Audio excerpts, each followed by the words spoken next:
Oh, shut up.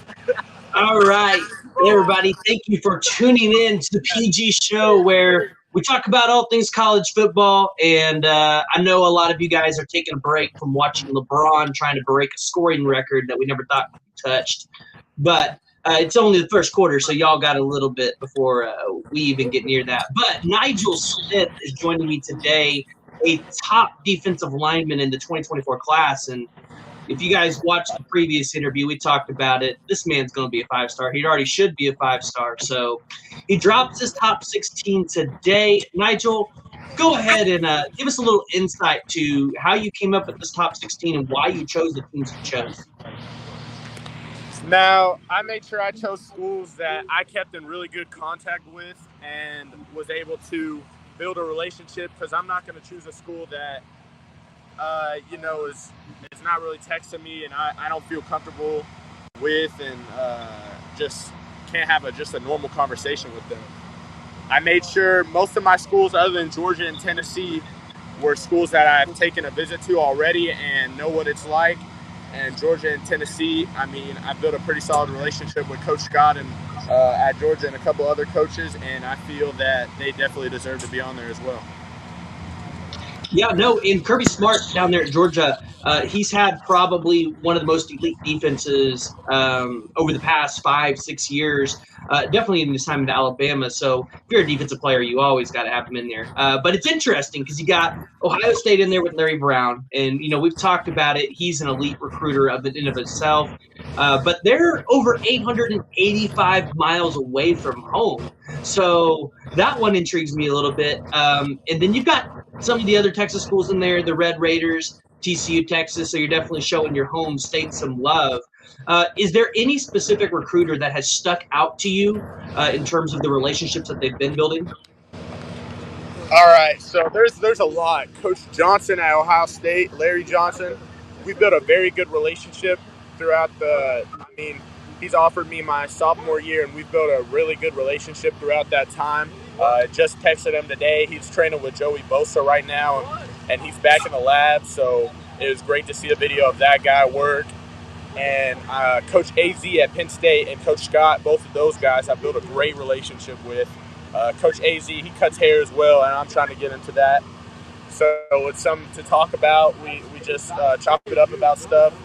Coach Scott, great D-line coach, and I feel that we've built a really good relationship just talking about everything. He came to my basketball game the other day.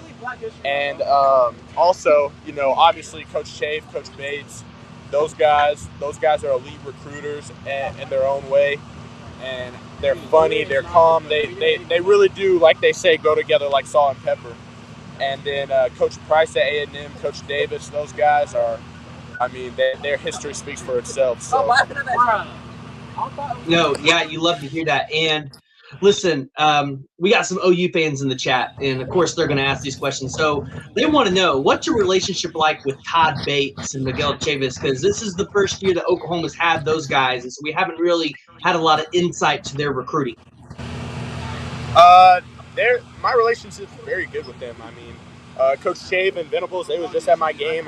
They've come down a couple times, and I got to talk to them. But I think that it's kind of two different people. Coach Bates, he has a way of always saying the right thing. Like Coach Bates always has the right thing to say. He's spitting bars, rhyming, things like that. He always has some poems or something that he's saying as well and putting together. Coach Chavis is a real high energy guy. He's made it clear that I'm very wanted and I'm his top guy. But he's someone that I feel can develop me, and I love his coaching style. I've seen him pregame. I've seen him at practices. I've been to a camp, and I've got to see how he coaches. He's real into his coaching and things like that. So that's one thing I really respect. Yeah, and so we have kind of a silly question that's popping up in the chat. Somebody that we ask a lot of our interviewees, but does pineapple belong on pizza? The people want to know.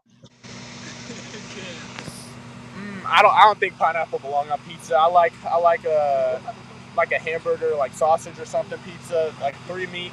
That's my type of pizza, Papa John's. I really like it all. But pineapple, I can't say. It's good by itself. Not good on pizza. All right, all right. You're my man on that one. I just don't think the pineapple goes well with the marinara sauce, the cheese, and everything else. So, you recently took some visits out to Oregon, and I know Oregon's been hot on the recruiting trail right now and getting on some of these elite recruits. Can you give us a little bit more insight to how that visit went? And did you instantly gain a connection with Dan Lanning on that visit? I think that the visit went very, very well. Those it's really like a different feeling down there.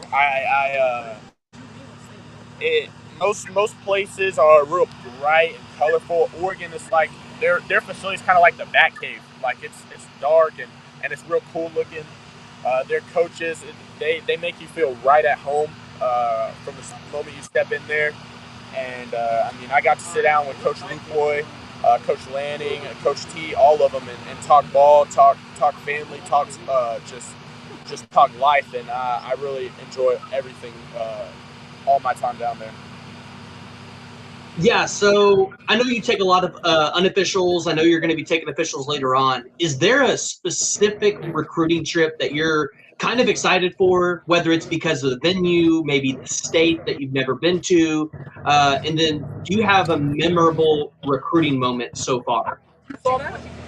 So I'll go with the trip I'm looking forward to right now is Tech versus. I'm going down March 4th because I haven't been down there in a while. I'm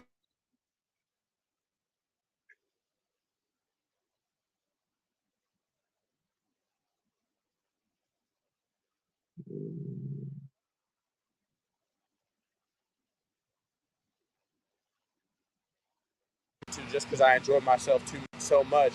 I'll probably be going down to the Penn State spring game. So I'm really looking forward to that, seeing the atmosphere and enjoying that campus.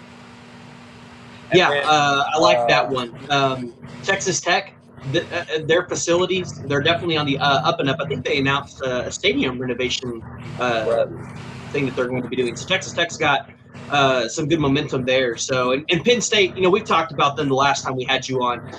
Their rich tradition and history. There's nothing else like it. So, um, is there a specific player in the 2024 class that's out there heavily recruiting you, or one that you specifically want to play with?